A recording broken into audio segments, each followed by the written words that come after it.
In this video, we're going to talk about the second of our two loop types, the conditional loop, which for MATLAB is the while loop. So why do we need to know how to use while loops? We've already seen the for loop, which seems pretty straightforward to use. Well, consider the following situation. So someone has been stealing your cookies. Oh no. So you need to figure out who is stealing your cookies. So you're going to write a MATLAB script that's going to act as a security system. So it's going to take a measurement from a motion sensor every 10 seconds and take a picture if the motion sensor detects that someone is near your cookie jar and likely trying to steal your cookies. So could you write this program using a for loop? The answer is no, because you don't know when somebody's going to try to steal your cookies, right? You could technically set it up so that it'll run every 10 seconds, which isn't all that difficult to do with a for loop, but you don't know when you're going to have to stop and take that picture. And actually, really, you'd probably want this thing to repeat indefinitely so that you can continuously monitor your cookies, right? For that situation, you couldn't use a for loop because the for loop has to have a definite stopping point. So for that, we need to understand how to use the while loop. So here we can see the basic structure for the while loop, the basic syntax. Right? It looks pretty similar to what we saw for the for loop. We now have a keyword while instead of a keyword for. Okay, so we have while, again we have the end, which signifies where the stop of our loop is. We have MATLAB statements, which occur between our initial while statement and the end statement, which are the statements that are going to be repeated. And we have now a conditional statement instead of, like we saw with the for loop, the set of values over which your loop control variable is going to take. So how the while loop works is as long as that conditional statement evaluates to be true, the MATLAB statements are going to be executed and the while loop is going to repeat. Okay. If that expression is initially false, so for some reason you messed up your control variable values, or maybe you actually wanted it to happen this way, right, you could actually skip over the loop entirely by that condition evaluating it to false initially. And if at some point while your loop is running, that value or a value for a variable causes that conditional statement to become false, then your loop will terminate and you will continue on with the rest of your MATLAB script. So again, let's take a look at an example of a while loop with at least a little bit of it filled in. So here we have while a is greater than or equal to 0, so our conditional expression now is a greater than or equal to 0, and we have our MATLAB statements.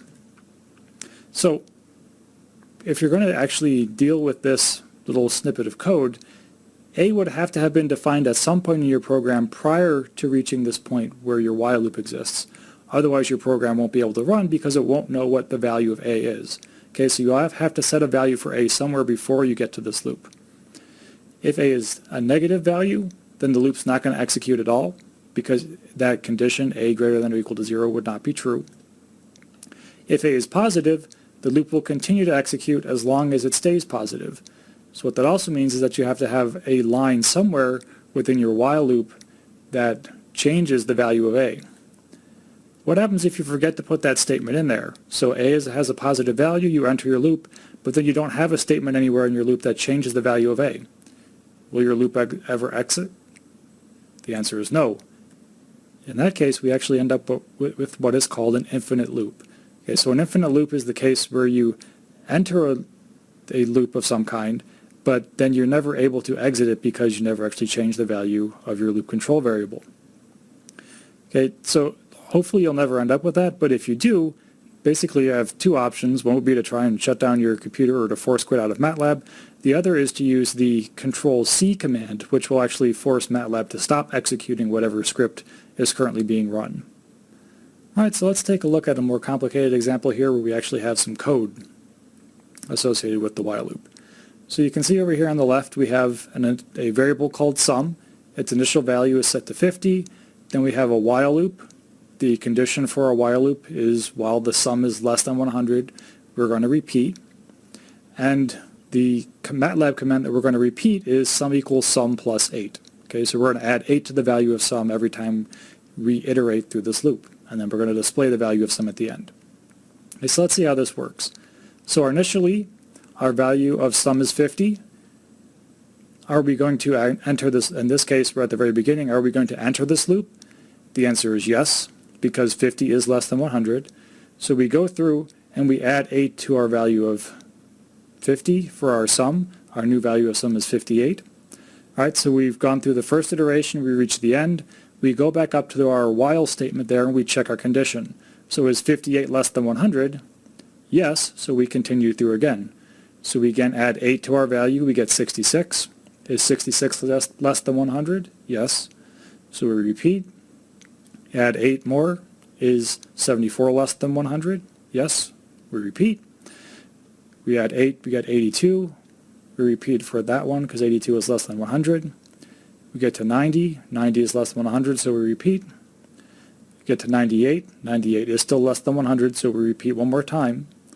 We add 8 to that value of sum, so we end up with 106. Now when we go back up and we check our while condition, that condition no longer holds. 106 is not less than 100, so we do not loop. We would exit the loop and we would display the value of sum. So in this case, the final value for sum that would be displayed is 106, and the number of times we went through this loop, you can actually count them up here, is 7. So one of the things that tends to trip people up when they're first starting to use the while loop is this idea that the while condition would stop the loop as soon as that condition becomes false. Unfortunately, that's not quite the way that MATLAB works, or really any programming language works. Right, so if when the condition is checked, which is at the very beginning of the loop, the condition evaluates the true, the loop is going to go through its complete set of code, executing from the first line after the while statement until it gets to the end statement, even if at some point inside the computations, inside the while loop, a variable is changed such that the condition would become false. Okay, it's going to have to execute its entire set of commands.